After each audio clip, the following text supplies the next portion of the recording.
Baik, saat ini sudah live di live streaming YouTube PGSD. Silakan, Mas Anton.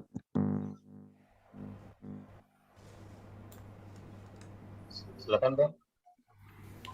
Okay, thank you very much, Mas Anton and Mbak Siska, Mas Arya. Hello, everyone, and welcome to those of you who have joined us this afternoon.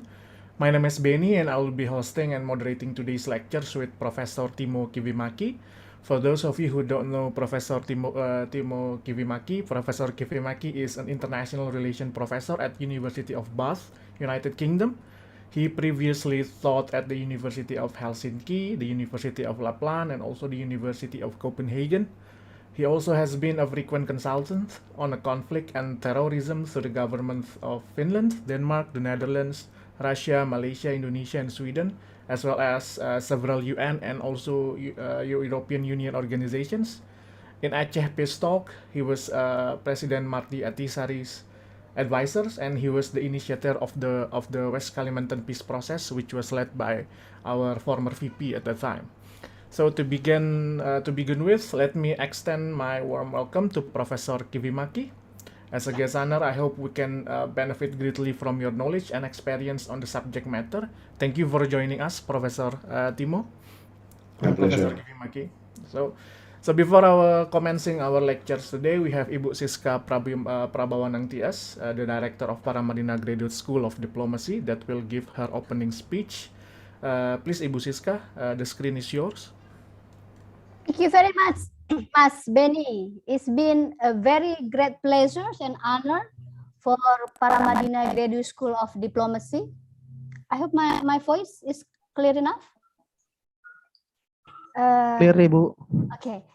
It's a great pleasure and honors for Paramadina Graduate School of Diplomacy to have the opportunity this afternoon in Jakarta time, and perhaps in the morning in UK time, with us Professor Kivimäki from University of Bath, United Kingdom.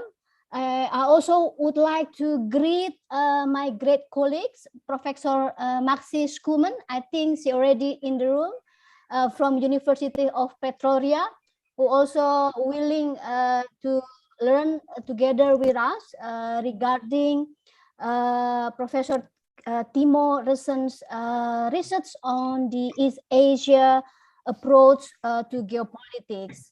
I think I just want to touch upon three things. First, it is a pleasure for Paramadina Graduate School, just an introductory to Professor Timo, that we are, I think, one of the graduate program of international relation in Indonesia who provide international class for international relations. And here with us also our students who come from various backgrounds, from active diplomats, professional, from the government's officers, as well as the business, journalists, international organizations, workers. This forum of global security review is particularly special. We are from as part of our concerns and intensive discussion within the programs regarding the recent challenging into the geopolitics and world order, especially after the pandemics. In our recent preliminary research, for example, the force of the world to kind of stop the mobility of the people that have caused us also the economic has faced a lot of countries in the world in regard to the new geopolitics, and I think several updated in regard to the new security threats. I think in the region of Southeast Asia and Indo-Pacific, the idea of AUKUS as well as the new development in certain area is also quite concerning. I think your research will be valuable and constructive for us to continue the discussions. This is the second forum that we conduct, and last week we also have discussions with the country manager of United Nations Office for Crimes, and he basically wrote about the changing nature, especially the threat from the transnational organizations type of activity. And the last things that I want to touch upon is that the challenge of this geopolitics changing, the natures of the security already stimulate kind of the game changers, and we really need to create more space for constructive discussions and dialogue for further options and methods, I think, in regard to the new current challenging. The last thing, maybe I would like to touch upon that I think the last time I met Professor Timo back in 2008, I think this is part of my unforgettable experience in International Convention of Asia Studies, when we have these discussions on challenges on Papua issue. I think since then I pick up one of your idea about this Asia piece, and I think it's going to be an interesting part for further discussion. Thank you, Mas Benny. Thank you very much, Ibu Siska, for your opening remarks.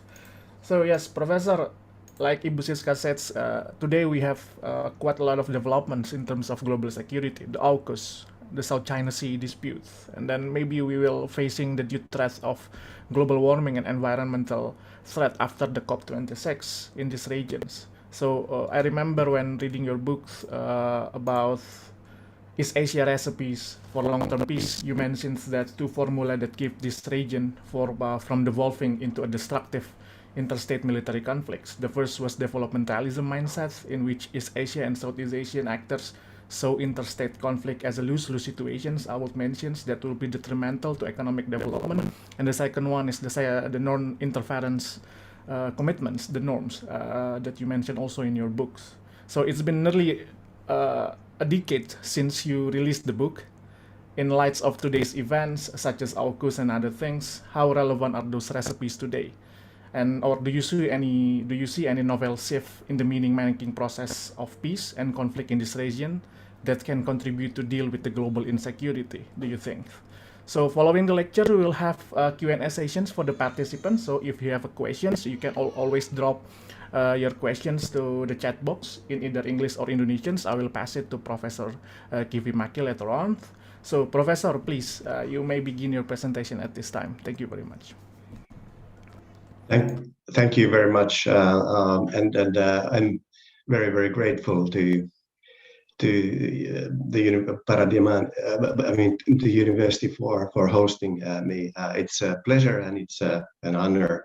And as you will soon see, I'm here not as a teacher, but as a student. As you will see, I feel that we Europeans and the world, we should try to learn from the East Asian approach, and that's basically what I'm trying to say in this lecture also, that it is us who are the students and you who are the teachers.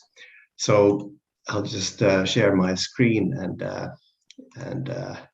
start. So as you mentioned, I will be talking about whether East Asia has been successful and whether that success could be emulated by the world. I assume that you can see my PowerPoint. Yes, good. So I will have three different questions. Obviously, everything depends on whether East Asia has been successful. If it hasn't, then we have nothing to learn from East Asia. By success, I mean reduction of fatalities of organized violence. Has East Asia been successful in reducing fatalities of organized violence? And also, has East Asia been able to reduce state fragility and create states that can contain violence and regulate economic and political competition. So that's what I'm first going to look at. And when I talk about East Asia, I mean Northeast Asia and Southeast Asia. So basically ASEAN +3 plus Mongolia and North Korea. And when I'm talking about conflicts today, I'm using a broad definition. So conflict is on the one hand, in conflicts are political disputes that get militarized and cause fatalities. But not only that, I'm also including violence where militarized or armed units target civilians. So terrorism is included in my presentation, and also authoritarian violence when dictators use violence against their people. That kind of violence is also included in this presentation. And I'm also looking at the non-state violence, which is violence where the state doesn't get involved. So that's the kind of definition or terms that I'm using. Now, then the second question is, what is the recipe? If East Asia is successful, then what has been the recipe of East Asian success? Benny mentioned already some of my kind of definitions of East Asian recipe.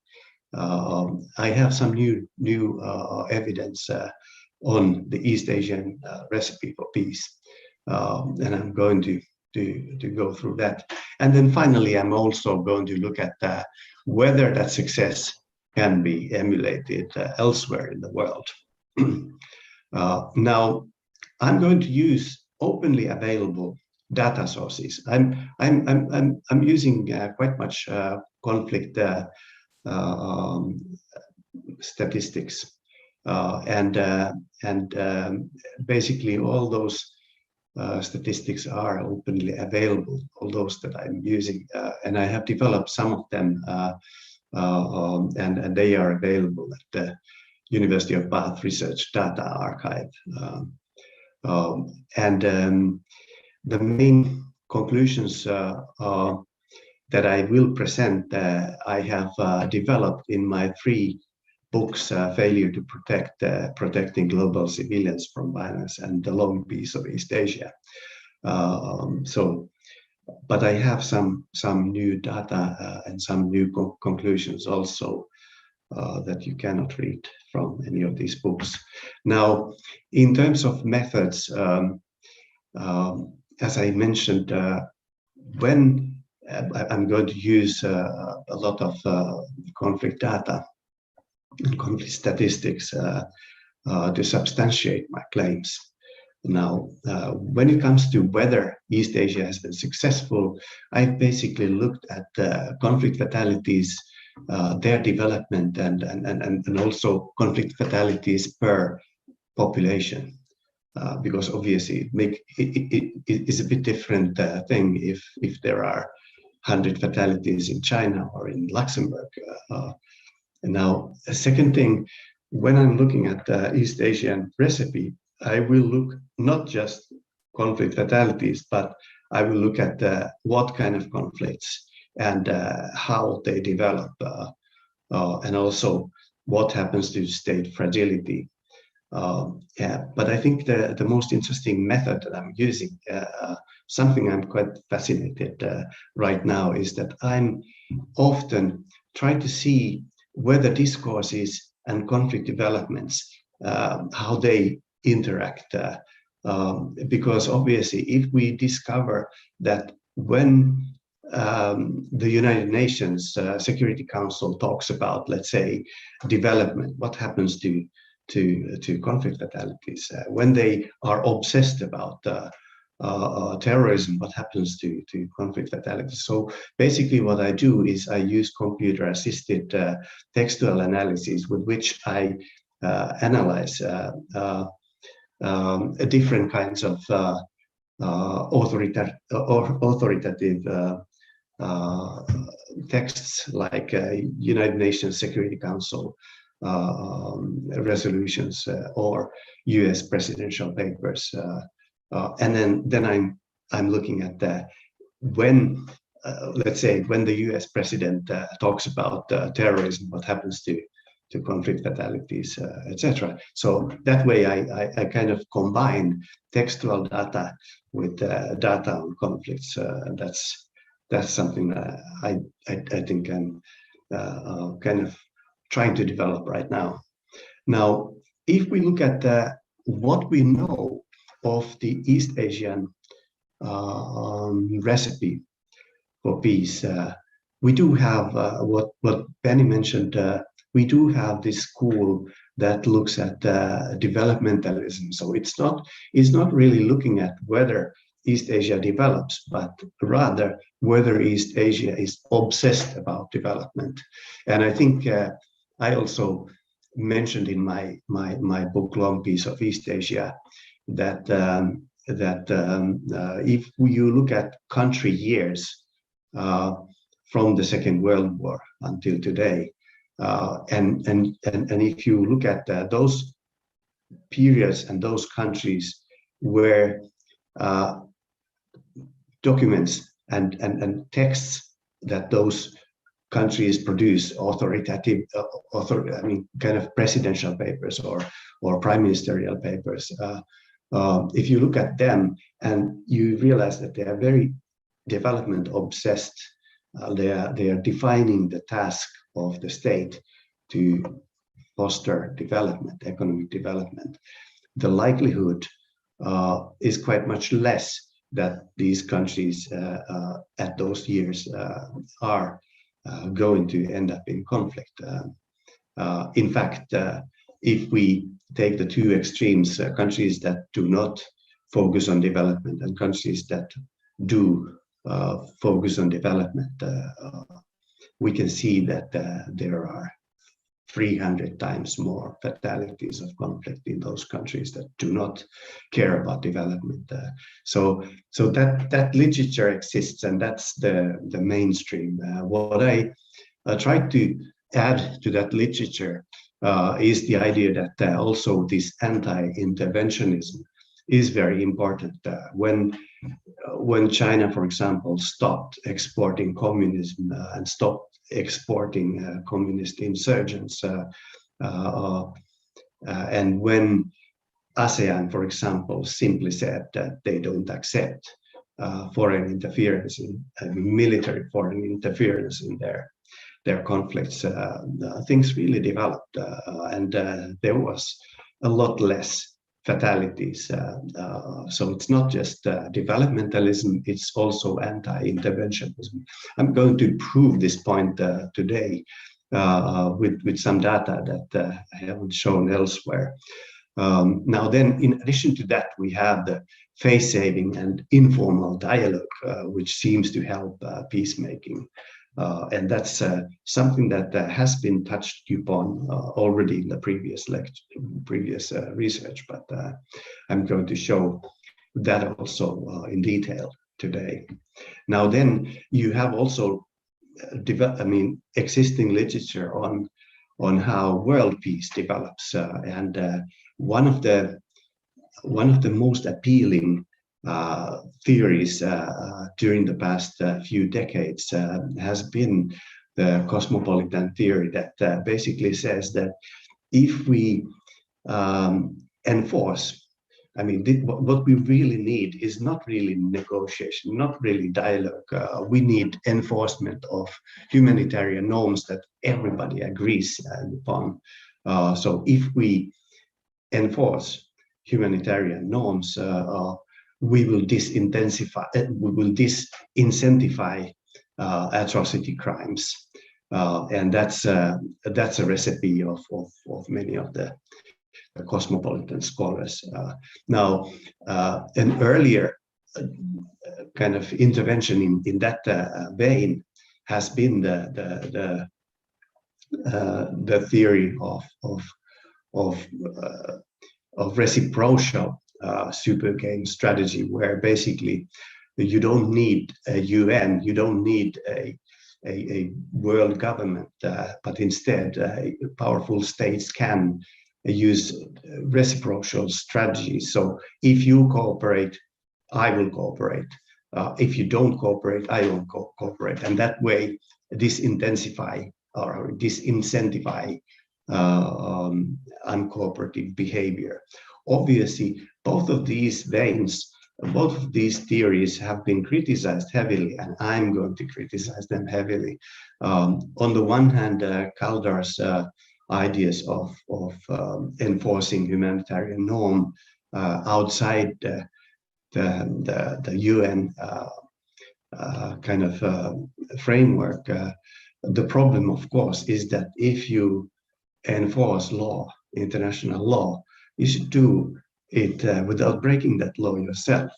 And obviously, humanitarian interventions that enforce humanitarian norms are still in violation of international norms, international law, unless they are accepted and authorized by the UN, or unless they are self-defense. So maybe the main critique is that unilateral interventions are problematic because they also break law, and by doing that, they give certain legitimacy for violent resistance of such enforcement.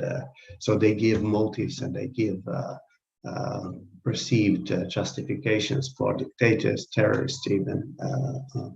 Whereas then the question of reciprocal strategy, if I always punish you if you punish me, if I fail to cooperate with you if you fail to cooperate with me, the problem there is that in world politics, it's almost never a question of whether or not to cooperate. It's always a question of whether to cooperate on your terms or whether to cooperate on my terms. And if there is that bargain, and if my side feels that we just impose our understanding of what is cooperation, then whichever alternative ways of cooperating the other side wants to promote is considered as non-cooperation, and is being reciprocated as non-cooperation. That's often leading to problems now. So that's the existing literature. I just already at this stage show one citation from my favorite ambassador, Ambassador Jenny, who represented Indonesia in the UN some years ago. And he has an interesting way of putting the East Asian approach when he explained the Indonesian position in 2007 on Myanmar. And he basically says that it is better to try to cooperate. It is better to try to think of us rather than trying to think of us good guys and you bad guys. So it often is more efficient if we try to see how we can work together. Now, if we then look at conflict statistics, and if we relate them to statistics of populations, we can realize that East Asia used to be world's most belligerent area. I mean, three most serious conflicts, Chinese Civil War, Korean War, and Vietnam War, were all fought in East Asia. East Asia produced roughly about 80% of world's fatalities of conflict during the first decades after the Second World War. So East Asia has not always been peaceful. Until 2008, until 1980, East Asia was really quite belligerent. Now, after that, depending on data sources, East Asia, with its almost 1/3 of world's population, has produced from 3 to 7% of global fatalities of conflict. Now that's quite astonishing. If the world region that has almost 1/3 of world's population only produces 3 to 7% of global fatalities of conflict. As such, East Asia is actually more peaceful than Americas, Europe, or any other region in the world. So this is what I'm referring to when I'm saying I'm a student. I come to East Asia to learn rather than to teach. So that's the starting point. East Asia clearly has been very efficient in its conflict prevention. It has managed to reduce the number of conflicts, and partly this is related to the fact that East Asia has developed more robust states that can regulate the political competition and economic competition. As a result, it has produced less fatalities. But how has it done this? This is still not entirely understood. I mean, think about it. If the recipe is only that East Asia is obsessed with economic development, then what does it mean?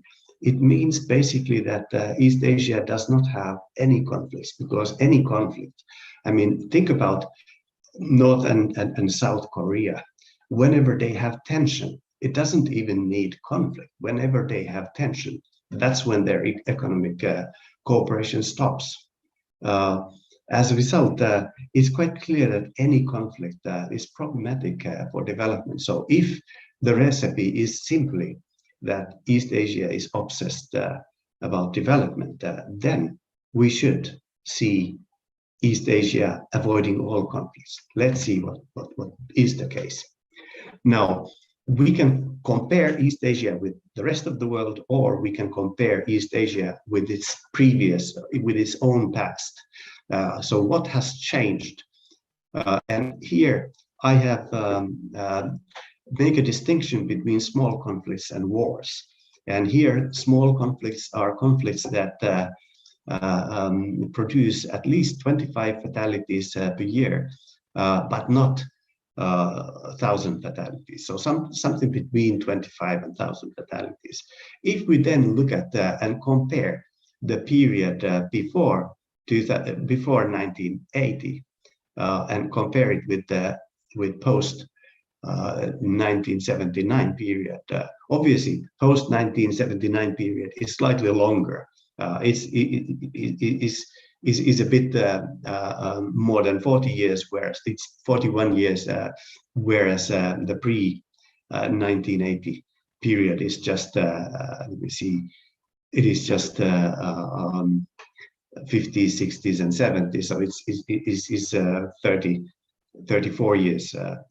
So that, I mean, obviously it is a shorter period, but still there seems to be more rather than less small conflicts in the peaceful, during the long peace of East Asia than during the belligerent East Asia. What is striking, though, is that there's hardly any wars after 1979.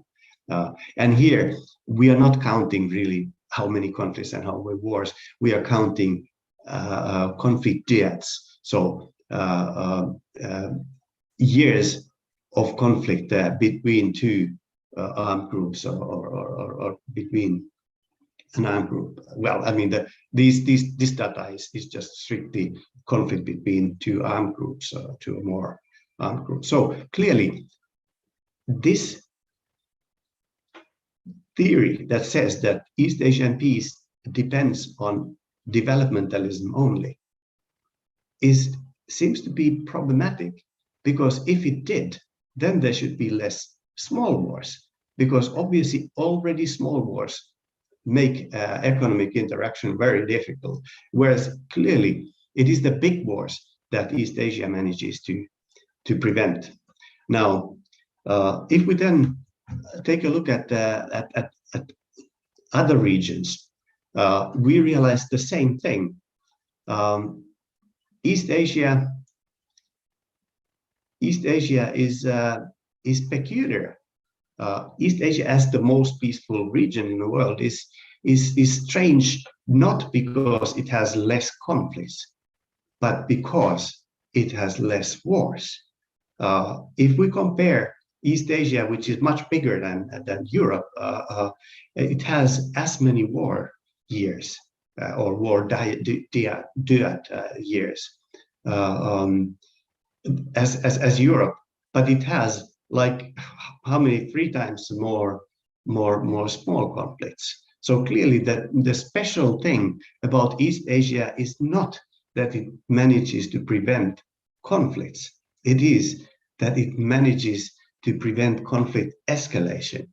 So something prevents small conflicts from becoming big conflicts. Now, if we look at when this change happened, it happened in Southeast Asia, it happened with ASEAN.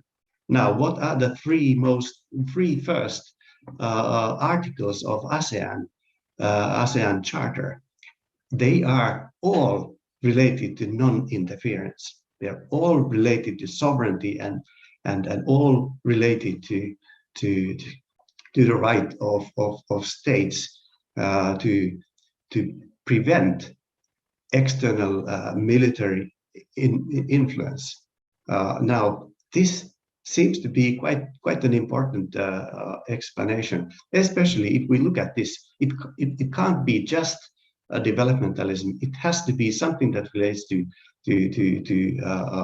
conflict escalation. And if you say that none of the big powers is allowed to increase killing capacity, obviously you don't escalate conflicts that much if you don't have that much capacity to kill. Now let's then look at another strange thing. If we look at East Asian and world conflict terminations, so how did they end conflicts? Let's take a look at the belligerent East Asia, which is the most belligerent of these entities here. We realized that more than 1/3 of conflicts were terminated with military victory. So the winner was able to enforce its own way. It was able to impose its own solutions to others. Now, if we look at the world without East Asia, 1/4 of conflicts are terminated with military victory. Whereas if we look at the peaceful East Asia, we realize that much less than 1/5 of conflicts are ended with military victory. So what does this mean? I think it does mean that in in the current East Asian tradition, countries are not so eager to impose their own solutions on others. So instead, when they have a conflict, and they have many conflicts, but they don't escalate. Instead of solving conflicts by imposing one's own will on others, the approach is more relational. So the idea is to see what to do with the relationship. Now, another interesting thing here is that East Asian conflicts just fizzle away. I mean, they just end without formal solution. Even so that if you look at the peace agreements, the Aceh peace agreement is one of the 2 only peace agreements that we have seen during the peaceful time. But even I mean, I know something about the Aceh peace process, and I realized that my president emphasized that nothing was agreed until everything was agreed. So basically, all communication before the agreement was just simply discussion. It was informal rather than formal, because they didn't make decisions one by one, but instead they just made one decision. This is the package. So each side was able to decide on their own whether they accept things or not. And this is typical. If we look at the East Asian, let's say, track 2 diplomacy, you have many countries represented unofficially. Officials are in the private capacity, and it seems like nothing comes out of these meetings. But then suddenly every country does their own individual decisions, and surprise, surprise, those decisions are similar to what were talked in the forums. Now this is typical, and to some extent this shows that instead of imposing kind of super national agreements on different countries, each country finds its own solutions and listens to others and participates in dialogue. So this way, when solutions are not imposed with military power, but instead solutions are allowed to be kind of local, there will be local solutions with local ownership of them. And if that is the case, that means basically that those solutions are more durable, because everybody feels that this was our solution, why would we violate it? Whereas if it was imposed on us, obviously there would be legitimacy, greater legitimacy to violate it. Now then, we have now some ideas of what the East Asian recipe is. That obviously we cannot hide the fact that development obsessed countries are 300 times less belligerent than those countries that are not at all development obsessed. So developmentalism has something to do with this. But the fact that conflicts don't escalate must be because of, I mean, partly, at least largely because of anti-interventionism. Now, in my book-long piece of East Asia, I calculated how big share of conflict fatalities are produced in conflicts that are internationalized because of external involvement. That happened only before 1980. And it turned out that 2/3 of conflict fatalities were produced in conflicts that other countries got involved in. And then I started looking at when in those conflicts, when did fatalities start piling up?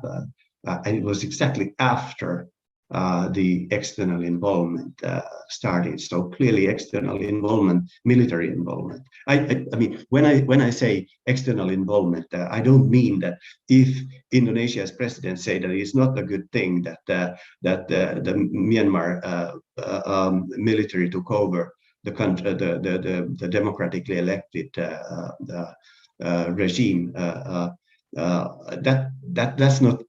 That's not interference. That's just an opinion. What I mean by interference is really military interference along the lines of Vietnam or kind of Chinese infiltration of communist.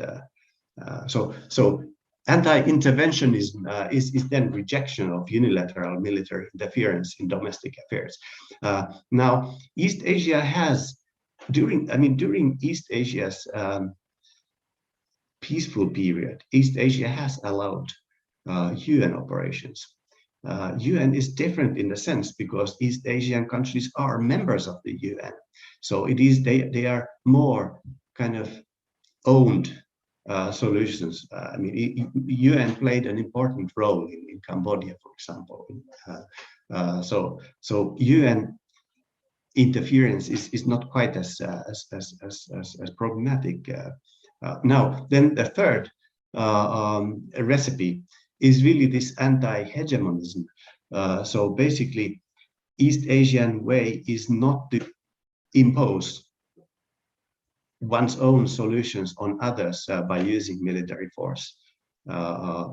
wars are not won as a result. They are not fought in order to impose one's own solution to cooperation. And then, obviously, endless unbinding negotiation along the lines of Aceh peace talks.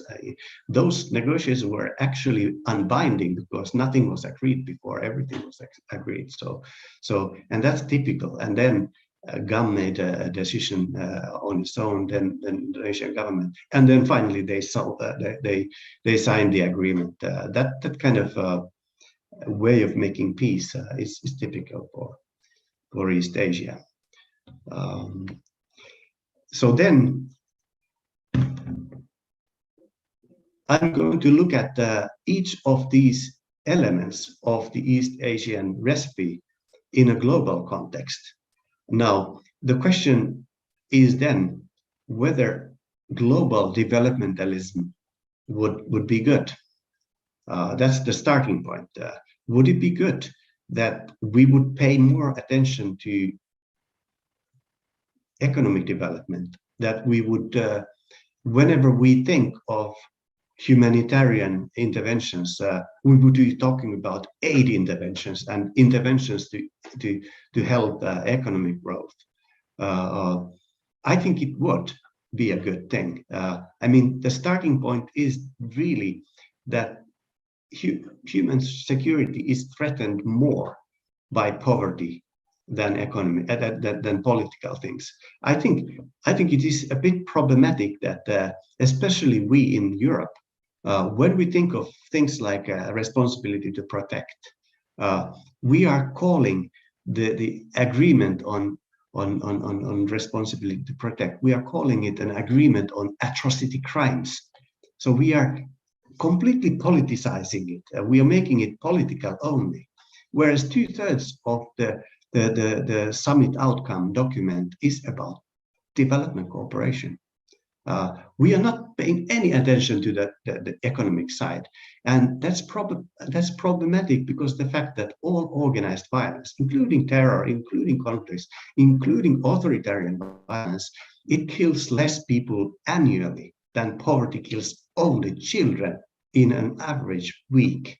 So clearly, whenever we, for example, see that there is a political problem, let's say there's a political problem in Syria, and there is. Obviously, Syrian regime is a horror regime. It has serious political problems. Yet, if we then impose sanctions, we do focus on the political problem and we don't focus on the economic grievances. As a result, we may actually kill more people by imposing sanctions in order to create political pressure for change. East Asia has often been quite reluctant to accept sanction solutions. In some cases, East Asia has supported economic sanctions also, but East Asia has been less eager to focus only on political problems and at the expense of economic issues. Now, I then looked at development of democracy. So solutions in political problems, they often take place when you don't have the military pressure or the pressure from other countries. Like, think about it. We often think of the fall of communism. When did that happen? And we often say, yes, it was pressure from the West, but was it really? Think about it. Think about the history. It was after several years after the Reagan-Gorbachev agreements, after the clear improvement of Western relations with the Soviet Union. That's when Soviet dictators were no longer able to say, we have to keep these authoritarian measures in order to secure our country.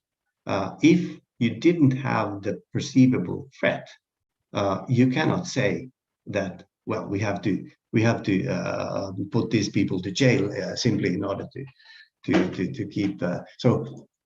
Even many of the political problems are easier to solve when you don't have immediate threat from outside, because immediate threat from outside gives legitimacy also to terrorists. I mean, terrorists perceive that they have legitimacy in their horrible actions simply because of that. We have to defend our religion. We have to defend our areas, and that's problematic. Now, then also, I took a look at UN Security Council resolutions, and I simply look at when they were more development obsessed. For example, by looking at the frequency of the word developed economic development, and I realized to my surprise that when the UN is very interested in development,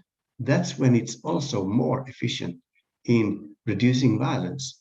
So UN peacekeeping operations are more effective when they focus more on economic development.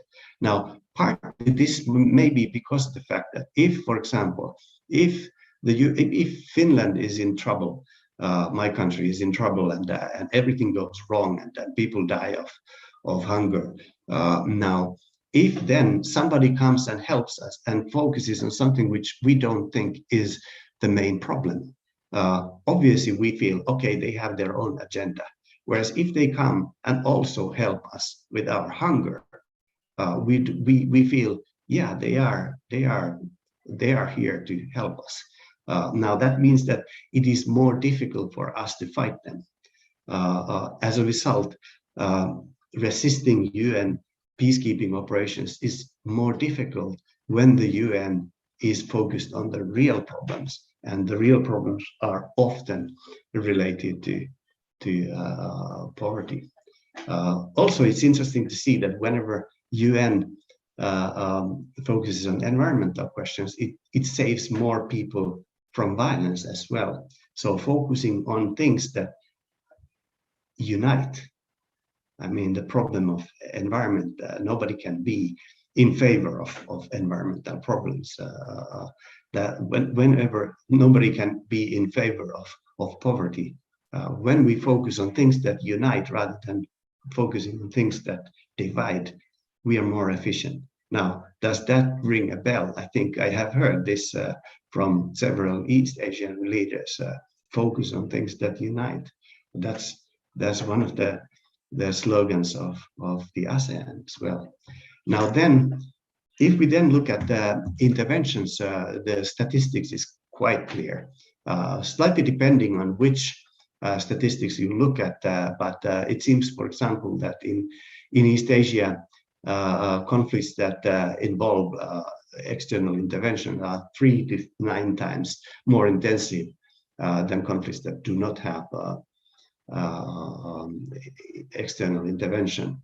Also, majority of fatalities of conflict occur only after entry of powers and when external powers. And if we look at the East Asian experience, obviously 95% of average annual conflict fatalities disappeared when East Asia took this anti-interventionist mode. And globally, the same is true. Actually, if we look at the external intervention, it is quite evidence is quite much against it. Here, for example, we can see that humanitarian interventions, the idea that we have to go and help others by using military power, they have increased quite drastically. In this graph, and this graph is probably from my data to the 2019 book, because it doesn't have Russia in it. In my latest book, I have Russia also, and it shows similar patterns of increase of interest in participation of interstate conflicts. Now, if we look at what happens to conflicts if nobody intervenes, I have put all conflicts in one graph, and I have looked at how conflict fatalities increase. And it seems that the first 4 years tend to be quite, first 3 years, 3+ years tend to be the most intensive, and then conflict fatigue takes over conflicting parties, and conflicts are being reduced. This is what happens if we don't have interference. Now, this is what happens with interventions. Here I have put all interventions, and there are two interesting things. One is that when somebody comes, and these interventions, by the way, they are all interventions in the name of humanity, they are humanitarian interventions. We are going to protect people, and this is how we protect. We protect by killing more than 7 times more people. But that's one of the interesting thing about this. The other thing is, pay attention to 1 year before intervention. There's a decline in fatalities, and yet there has to be an intervention. So interventions are not necessarily very well founded in humanitarian need, as conflict fatalities tend to be reducing before intervention. Now then, if we look at UN interventions, we realize that quite quickly, I mean, obviously, without the failure in Rwanda, this would look even much better. But after the first year, I mean, here we have the year that UN intervened. The second year is still increase of fatalities, but then it goes drastically down. So conflicts tend to end quicker with UN interventions than no intervention. Now, then anti-hegemonism, I mean, this idea that we don't impose our solutions on others also has quite clear evidence on how it works. On the one hand, the question is about how consensual solutions tend to work better, and how solutions that help people find their own solutions work better than solutions that are simply imposing our will on others. Yeah, so this is also statistically quite clear that this works better. Now, this doesn't explain why it works better. Why is it that imposing our will and interfering in other countries' conflicts is problematic? I'll show you why. It seems that unilateral interventions they offer legitimacy, or perceived legitimacy, even to terrorists, because when you impose your will, when you interfere, you always expose yourself to the argument that somebody has to defend people from your intervention. As a result, this escalates conflicts. Also, there tends to be this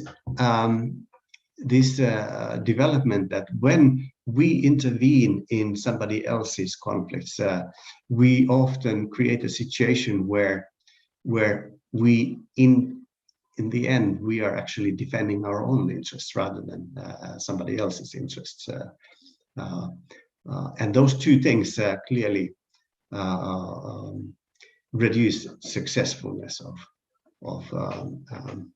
of interventions. Here I have basically the track record of unilateral and track record of UN interventions, and there we can see on the first row we can see that almost all unilateral interventions fail to reduce fatalities during the operation, whereas almost all UN interventions reduce fatalities during the operation. Now, the second row looks at how what happens after the intervention, and there too, it seems that UN interventions leave countries better off, whereas unilateral interventions leave countries worse off. And then majority of unilateral interventions leave countries worse off both during and after conflict.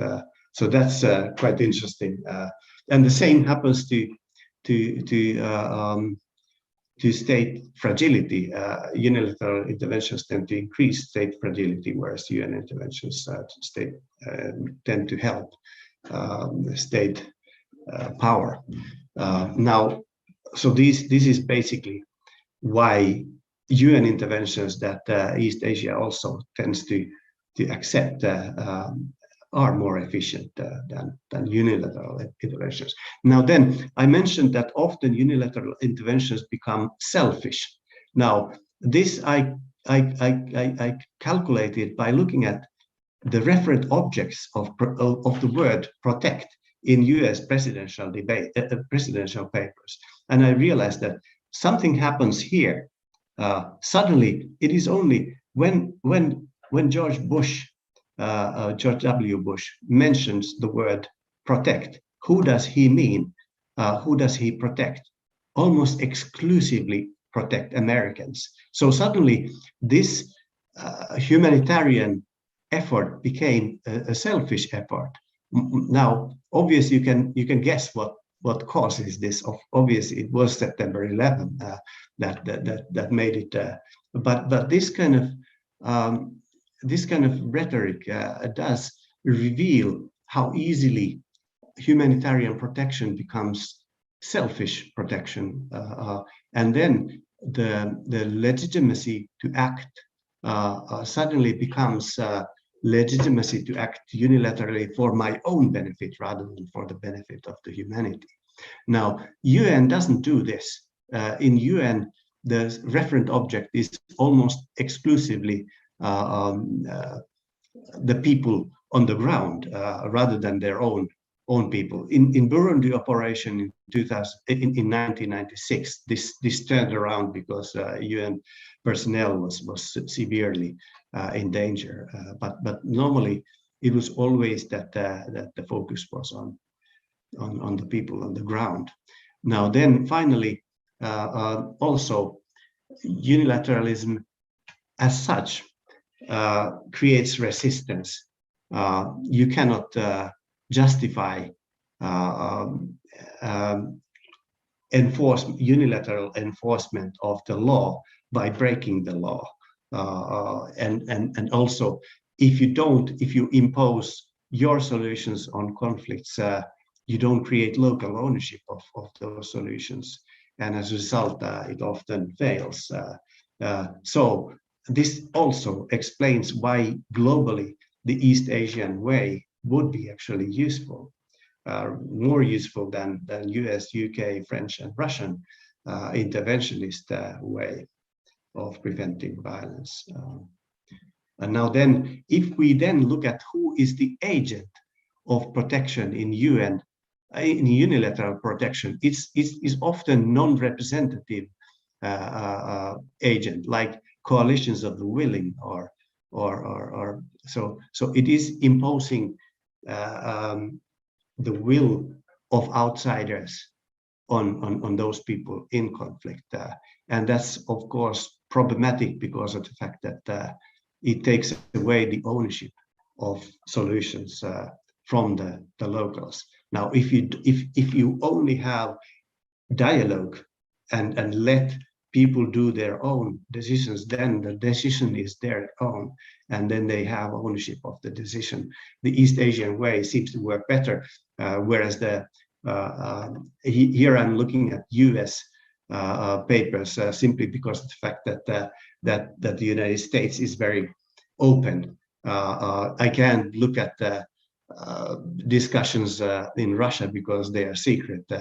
US is a democracy, Russia is not, and as a result is easier to focus. I assume that the same pattern would be in most great powers.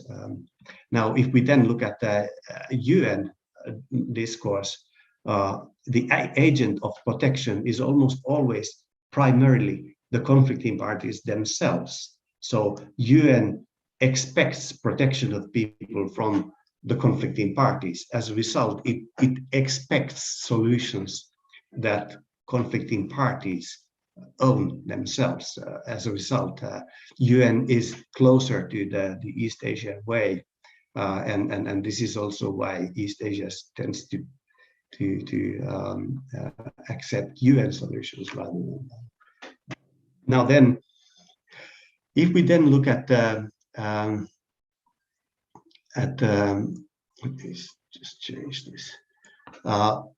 If we then look at the deterrence and kind of tough measures, we also see that tough measures, tough uncooperative measures, enforcement of things tends to increase fatalities. And this also explains why East Asian way could be better for the world. Even whenever the United Nations talks about humanitarian law and how it needs to be enforced, UN tends to be less efficient than in cases that it seeks cooperative solutions. Along the lines of Ambassador Jenny, whenever you want to cooperate rather than impose, things work better. Also, when the UN uses the word deter, it often fails, whereas when it doesn't, it often succeeds. So this kind of tough measures tend to be quite counterproductive. And as a result, this idea of us, the ASEAN, working together for a common objective is more efficient. Now, then I have just taken a few citations at the end. Citations from, well, they are all Indonesian ambassadors. It seems quite clearly that the recipe of East Asia is cooperation rather than confrontation, and this explains why East Asia is more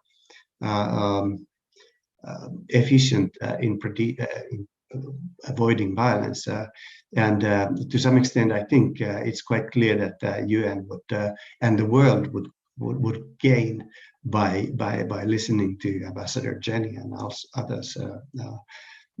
Furthermore, Indonesia and East Asia are more sensitive about kind of economic problems, and Indonesia does not often endorse economic sanctions because they are not just political measures, they are measures that kill poor people. As a result, they often oppose them. Not always, though. For example, Indonesia was in favor of a solution that imposed harsh critique of Syria and even measures that could justify some sanctions in Syria, for example. But there, the focus is not the perpetrator. The focus is not how to hit the perpetrator. The focus is how to help the people. And that, I think, is much more constructive focus than the focus of improving, making the world better by killing all the bad guys. Okay, that's my final conclusion. So thank you very much, Professor Kivimäki, for your presentation. It's very enlightening to hearing from you. So it feels for me that now I'm quite certain that in our regions we are more liberals than the US and the West in terms of conflict preventions, I guess, in this point. So I think before we are going to the question and answer sessions, again, I would like to remind you, if you have anything to ask to professors, you can always put in the chat box, or you can always raise your hand if you want to talk directly to the professors. But as a moderator today, I have a privilege to ask you something because it's something that's really tingling my mind at the points. So Professor, when I read your book and also your presentations at the moment, so if we see the current conflict the current conflict demonstrates a trend of sea-based conflict, like South China Sea and also the AUKUS, for examples. And then developmentalism and the non-interference appear to be mutually exclusive in this type of terra-quo space. Like the Chinese, for example, is considerably use the military force in these matters in fighting more great powers to balance the power. And then the appearance that's to be there is no other solutions than balancing the stress if we are using the neorealism's point of view. So what do you believe is Asia can do to address this type of terra-quo space conflict in these regions, Professor? I think you're absolutely right, especially when it comes to developmentalism and non-interference, kind of respect for sovereignty. The South China Sea is problematic because the fact that, I mean, respect for sovereignty doesn't work because you don't accept each other's sovereignty over that maritime territory. So how can you respect Indonesia's sovereignty over waters next to Natuna Islands? You don't recognize China's sovereignty. How can China respect Indonesia's sovereignty there? It doesn't recognize that sovereignty.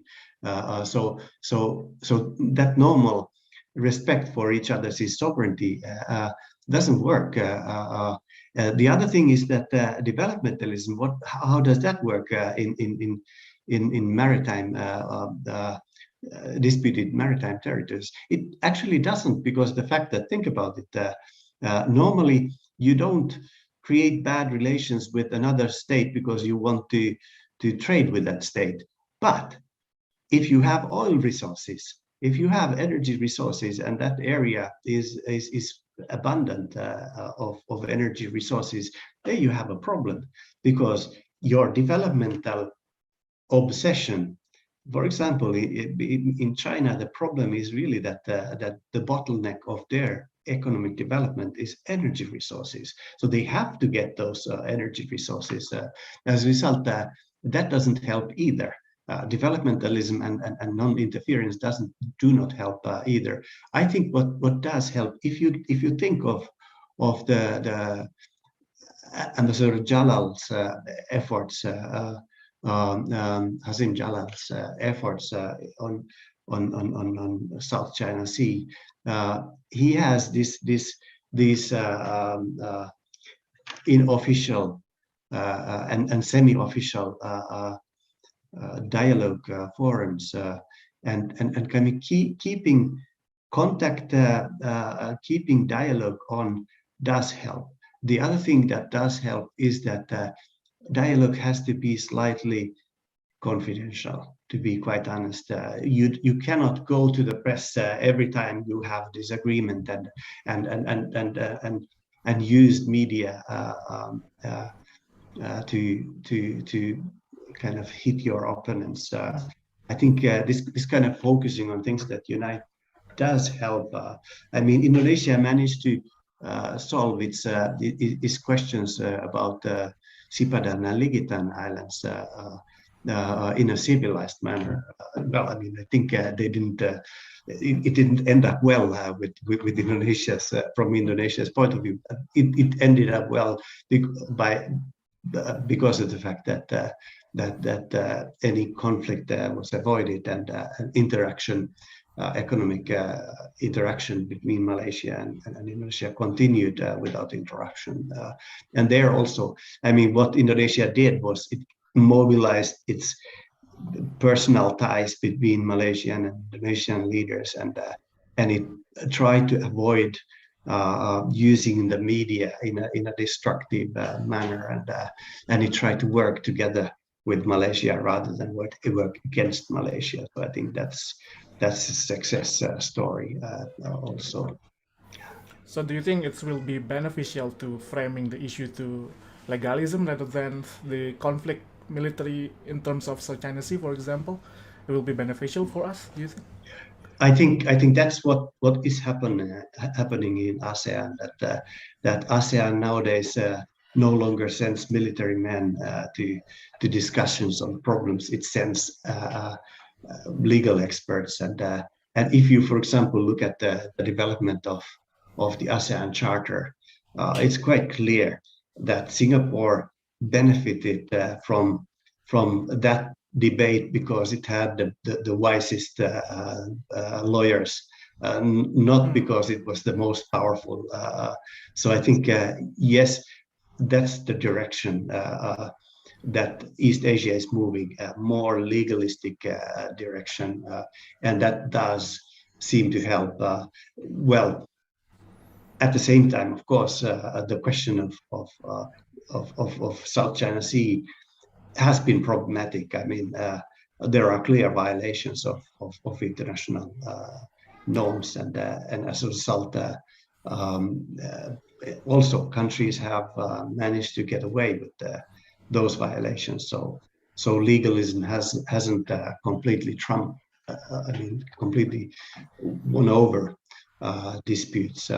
But I think countries are becoming more and more dependent on legal order, also because of their developmental obsessions. As a result, I think this is why that kind of legalistic way is going to be the way forward. Okay, thank you very much, Professor. So we have 3 questions already. I think I will invite the participants to talk directly to the professors to keep our human interactions because of these digital solutions with the class keeping us not really interacting so much. I think I will invite Mas Anton first and then Anita to speak on your questions. Mas Anton, maybe you can start with your question first, and then Anita, and then I will invite Iren for the third questions. Please, Mas Anton. Yeah. Thank you, Benny. Thank you, Professor, for your fascinating presentation. I really enjoy you show a bundle of data on your presentation. I'm just curious when I listen your presentation regarding the recipe of East Asia success. You mentioned about 4 characteristics: developmentalism, anti-interventionism, anti-hegemonism, and unwilling negotiation. I'm thinking about those 4 characteristics. Do they confirm the domination of China in providing greater influence in to the region? Perhaps I don't see. When you talk about the region, which nation that provide greater influence in shaping the success, the recipe success? Thank you, Professor. I think because of the East Asian consensus on kind of, especially on non-hegemonism, anti-hegemonism, it is more difficult for China to be too blunt with China's imposition of its own solutions in the region. China cannot say that because we are stronger, you have to yield.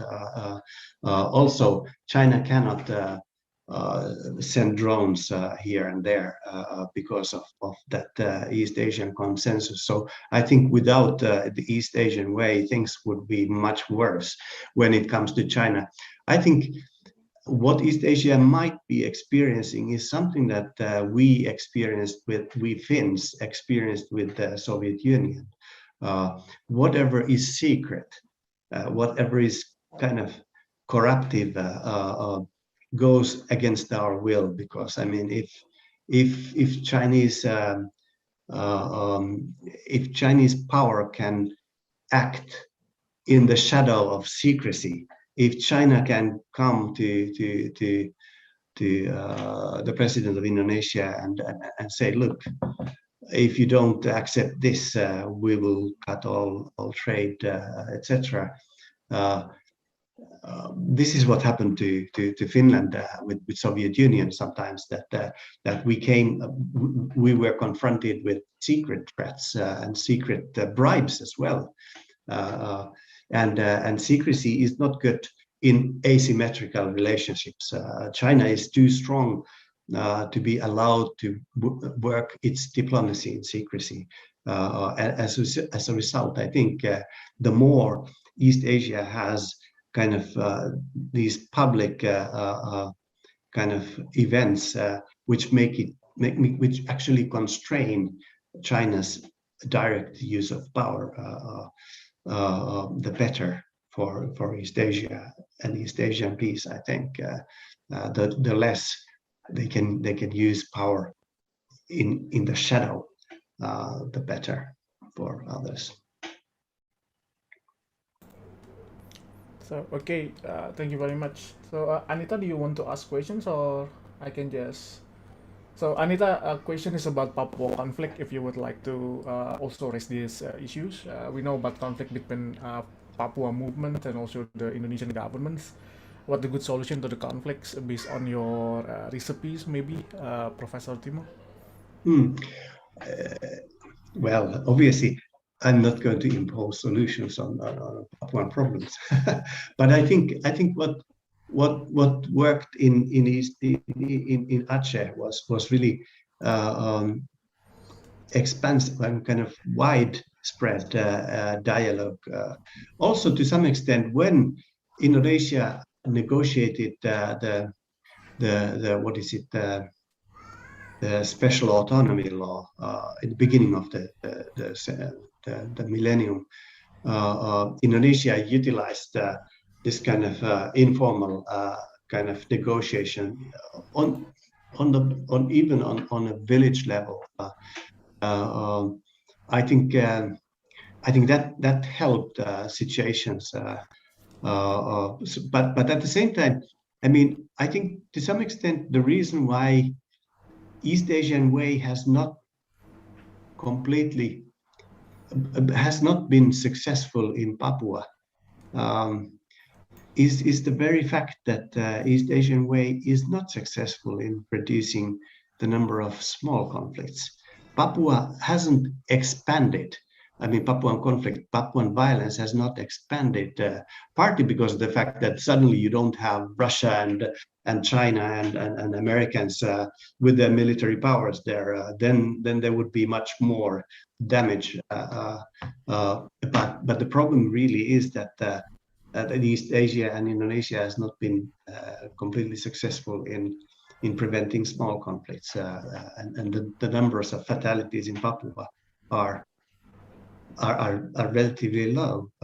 Yet, I think it's partly because of the fact that Indonesia has this tradition and East Asia has this tradition of focusing on things that unite. On the one hand, that's good because then we don't create an illusion that everything goes wrong and our neighbors are simply our enemies. That's good, but at the same time, then it's difficult to focus on problems, and some problems need to be solved. I think this was also true for Aceh conflict. I mean, I think I had this strange interaction with President Ahtisaari sometime I think it was in April 2005. So negotiations between the government and Gerakan Aceh Merdeka had continued already for 4 months. And I realized in that interaction that Ahtisaari did not know that there is a dispute about the sharing of the revenue from Achenese oil. And clearly it was because of the fact that Achenese rebels were, I mean, Gerakan Aceh Merdeka was too polite to raise the issue with Ahtisaari, and obviously it needed to be raised because without focusing on that problem cannot be solved. And to some extent, I think in Papua also you have problems that people are too hesitant to discuss. And in this case, in the Aceh case, it was easier because then it was Ahtisaari who brought it on the table. Hey, how do you deal with this question? So Gerakan Aceh Merdeka did not need to raise a divisive issue. Obviously, the issue was even more divisive because the fact that I think Gerakan Aceh Merdeka felt that Indonesia was cheating them with the revenue sharing. Indonesia kept the information about revenues to itself. Companies declared them in Jakarta and not in Aceh. And then there was the special autonomy law that forced Jakarta to share a certain percentage of their revenue. Well, if Acehnese people didn't know what the full amount was, how did they know how much they should get as a revenue? But in order to raise this issue, Gerakan Aceh Merdeka would have needed to say, we don't trust the government. And they were not willing to say that. And to some extent, I think in Papua also, raising difficult issues in a polite way has been difficult. And I think that's part of it. I mean, I think Papua doesn't need interference, but it could need kind of mediation. In 2006, soon after Aceh negotiations, I did some investigation in Papua, and I tried to see whether a similar process as the one in Aceh could be possible in Papua, and I realized that there were several substantial differences. Papuan resistance was more spread out. It was not as unified as Acehnese resistance, and as a result, it required more people around the negotiation table. But and so those were the main big differences. But I think Papuan peace would require explicit polite, explicit negotiation. I think maybe also external assistance in those negotiations. Very interesting, Professor Kivimäki. And then next question is coming from Iran regarding the exclusion of Myanmar. It is very, I think it's quite, I don't know, it is quite counterproductive of what ASEAN usually did in terms of conflict preventions. And then what do you think of it? And then the AUKUS in terms of provoke more anarchic from China. I think we have already discussed it a while ago about the China and also the AUKUS, but the South China Sea, but the AUKUS, what do you think of it? Do you think? Yeah, I mean, first related to the exclusion of Myanmar. So I think it's somebody should mute because it seems, yeah. Okay, first I think I know enough of ASEAN diplomacy to know that despite the fact that you make these kind of demonstrative moves of excluding Myanmar from a summit level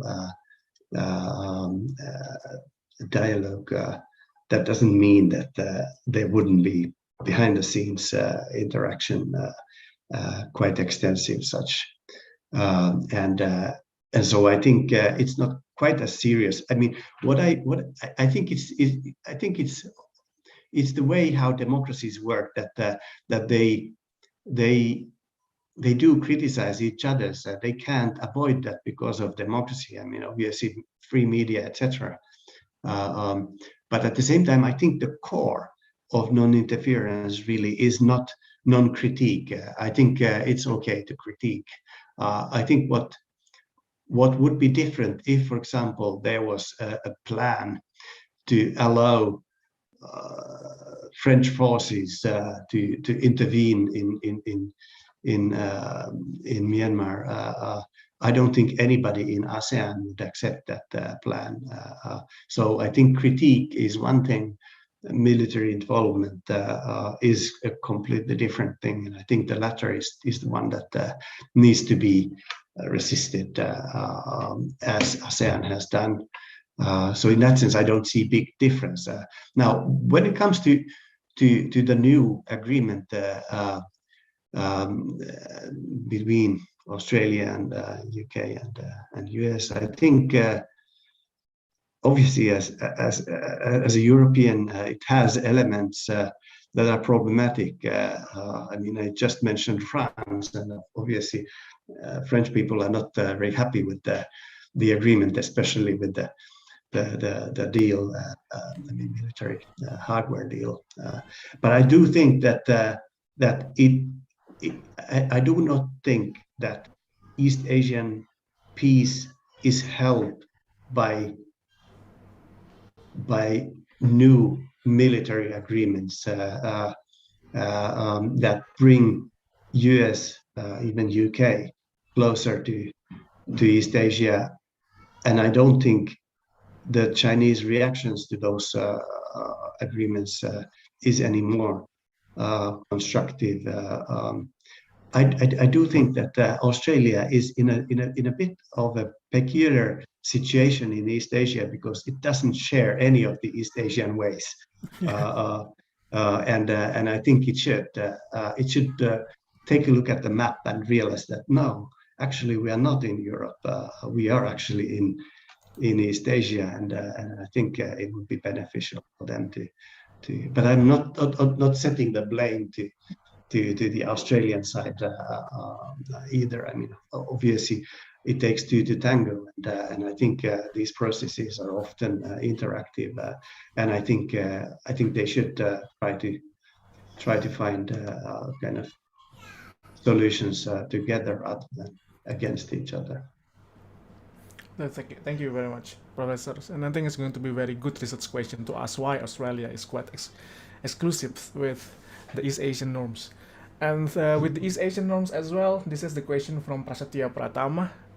How can the developed countries truly commit to it if they have to adopt the norms itself, Professor? Because there is the possibility that they no longer wish to support the donation from the US peacekeeping conflict and resolution operations. What do you think? Or maybe you can reflect on it with your own country, Finland, maybe, in terms of us. I think Finland actually should also look at the map, and I think we often think that we are in East Asia because I mean we are much more East Asian than other European countries. I think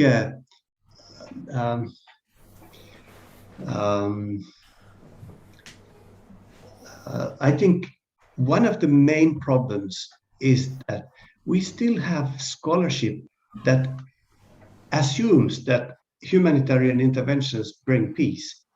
We still have these questions of we don't have good evidence showing that what happens when we intervene with the military power. We still think that Iraq is better off after the intervention, despite the fact that we do see how many fatalities it caused. Also, and we still say that yeah, okay, no weapons of mass destruction, but what about countering of terrorism? And our own data on terrorism shows that in 2002 there was not a single terrorist threat in terrorist death in Iraq, and it started increasing as soon as intervention started. So I think one way of persuading the rest of the world to East Asian way is really to produce evidence of the fact. I mean, ask normal journalists in our countries, in Europe, for example, ask whether East Asia is peaceful, and they will tell you, no, East Asia is terribly belligerent. They have no idea. Not to mention that when you try to seek solutions, you always look at Europe. Oh, Europe has invented this. America, we have invented these and these solutions. And we never realized that East Asia might be brighter than us. It might be more successful than us. It's really difficult for us to accept the idea that somebody is better. Yeah. Okay, so this is, I think I will mention 3 questions first, and then maybe you can answer it, because I think we have already near the end of the times. It is okay for you just to be a little bit late to end the discussions, Professor? It's okay, yeah. Yeah, so we have the questions from Arifin, Kevin Bryce. What impact does the veto power of the permanent member UN Security Council? And then when the UN action is restricted by a veto, does this mean there is no alternative to external interventions? And Wahyu asking about the possibility to have ASEAN peacekeeping force. What do you think about it as well? And then the last from Rafi. Ardi Kusumo from the Public Virtue Research Institute. He asked about how do you think Southeast Asian nations regarding the development of nuclear weapons, and then especially from our neighbors in Indonesia, Australia, in the context of South Asian non-weapon proliferation zones in this nuclear proliferation zone in this context. Maybe you can answer all of the questions. Thank you. Yeah, good.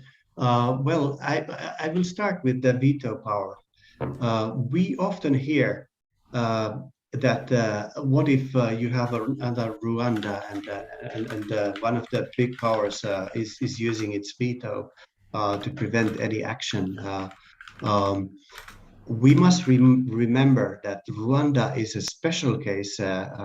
It's the only case where UN peacekeeping has failed on its own. In all other cases, Mali, Syria, DRC, not DRC, but Central African Republic.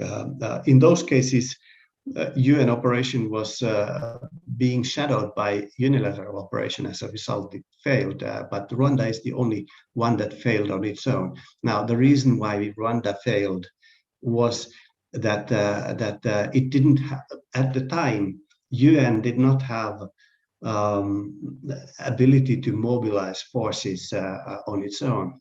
Now it does. Since 2001, it has had an automatic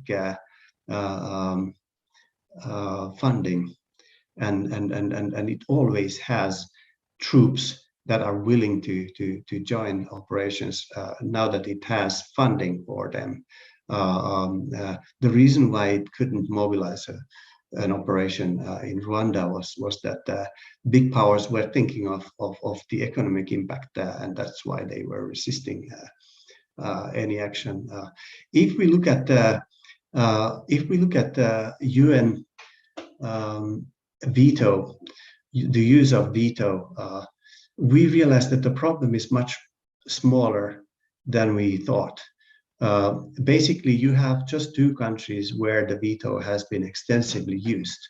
Those countries are Syria, where Russia and China have mostly vetoed efforts to impose sanctions or impose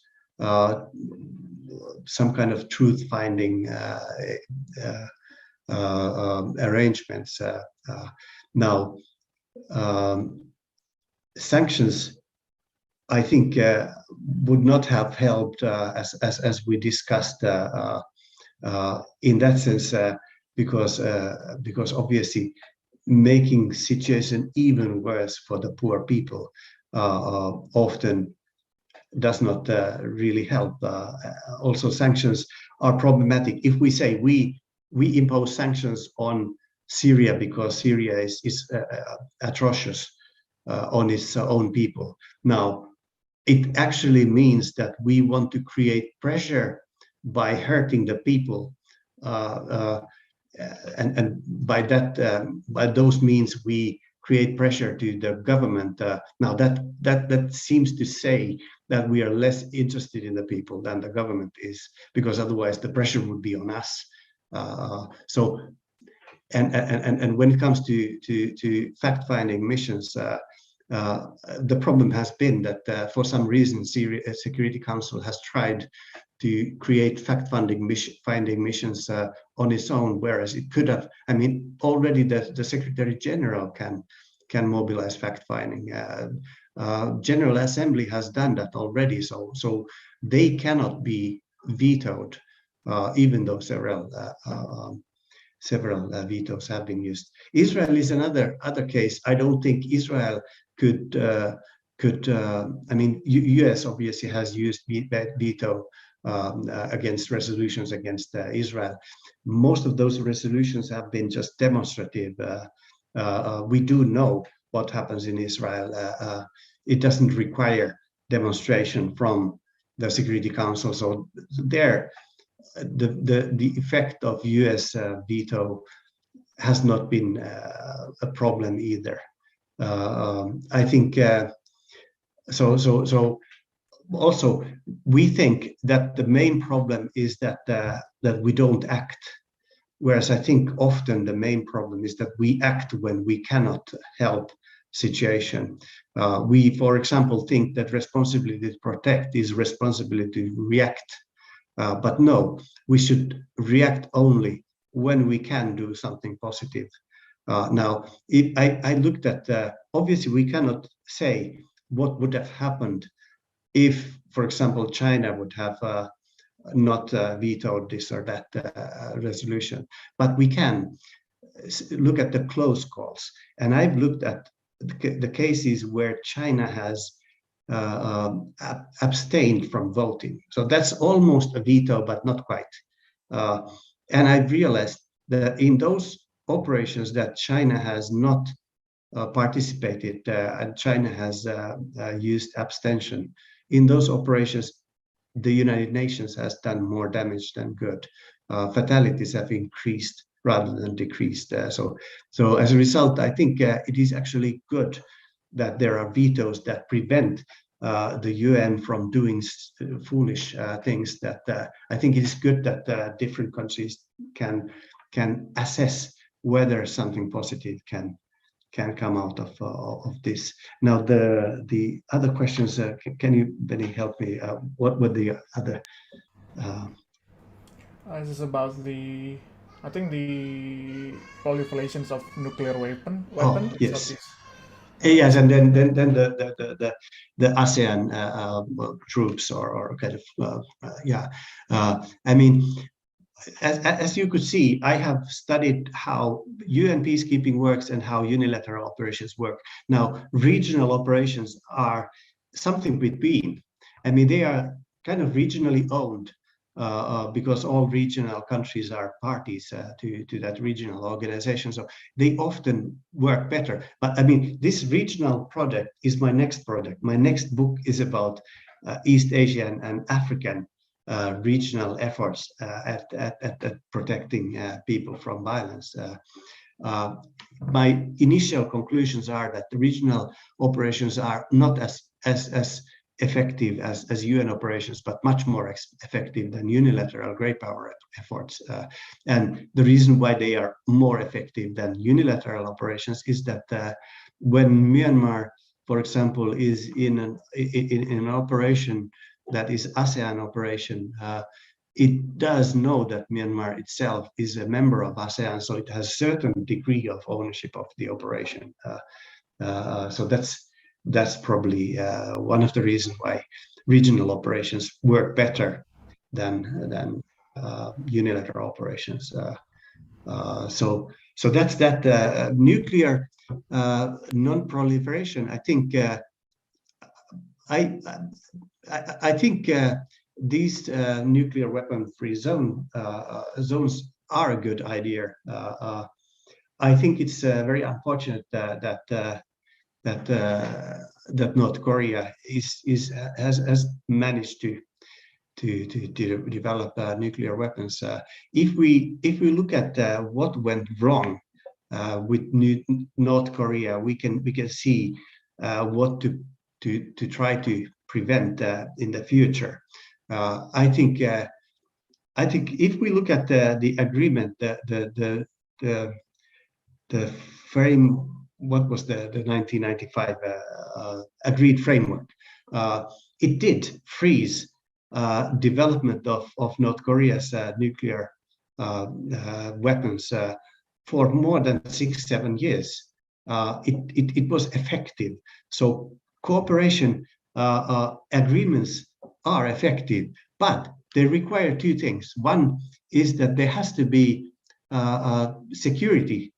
In this case, there had to be security for North Korea. North Korea partly develops its nuclear weapons out of fear. That fear has to be taken away. The other thing is that when we deter North Korea, for example, from developing nuclear weapons, one thing is that North Korea has to know that we punish if it does something that we don't want. But the other thing that I think has been more problematic is that it has to know that we don't punish if it doesn't develop those weapons. Now, what happened to the agreed framework in the 1990s was really that we didn't do what we promised to do if North Korea freezes its program. I mean, the light water reactors were not created as an alternative to the more dangerous generation of nuclear energy. Now, we cannot do things like the United States did in Iran. If there is an agreement, we cannot say that, okay, yeah, you have to keep your end of the deal. We are not going to do that. And I fear that we have to blame Europe as well, even though Europe didn't walk out of the Iran nuclear deal. We didn't create mechanisms that would have made it possible not to sanction Iran, but instead, actually, we were made unable to trade with Iran. We had de facto sanctions against Iran, even though we, even at the time when Iran was still in full compliance of the Iran nuclear deal. So I think the very important thing is that if we negotiate, we have to stick to our commitments as well. We have to make sure that prospective nuclear powers understand that if they don't develop nuclear weapons, we don't punish them. Okay, thank you very much, Professor Timo Kivimäki, for your presentation. This is very interesting, especially the last, maybe your last projects. I think I really want to read it, and maybe we can discuss it in the futures with Paramadina University, if you mind, when it's published. But thank you very much again, Professor Timo, and everyone who stays until these hours. We have reached the end of our discussions, and what we can now learn that the developmentalisms, the non-interference practice of which is Asian states makes of it, has resulted in long-term peace. And there are many challenges promoting this norm globally, but if we can just start with encouraging more dialogue rather than prioritizing, we may be able to avoid many future destructive conflicts. I think I will give the stage for closing remarks to Mas Anton to just say thank you as well to you, Professor Timo. Please, Mas Anton, the stage is yours. Yeah, again, thank you, Prof Timo, for your time sharing with us your analysis, your current research to my class today. I think I make many points from your presentation, but I highlight, I think, at least 3 points. That first is you provide another insight on how Asia perspective contribute to conflict resolution discourse, as many theories and concepts when we discuss regarding conflict resolution comes from Western perspective, and of course, as many participants here are my student for elective module on negotiation and conflict resolution. Of course, your fresh glasses is very useful for my student in discussing negotiation and conflict resolution. Second, of course, your presentation also enhance our understanding and knowledge on how we see the regional dynamics recently, because a couple weeks ago we also have invited UK ambassador to Indonesia, Ambassador Owen Jenkins, also to discuss the current regional dynamics. So of course your analysis, your thought enhance our knowledge. And the last point, I think when you made a clear point on Papua, I think Dr. Sisko also agree. Perhaps we can make a special discussion on how we resolve Papua conflict as a follow up your some points here. Again, thank you, Professor Timo, for your time. We are very honored to have you here. Thank you. Back to Very much. Okay, thank you very much again. So I think we should have a photo session first before you leaving the Zoom meeting, Professor Timo, if it is okay. Okay, so maybe everyone could open the video.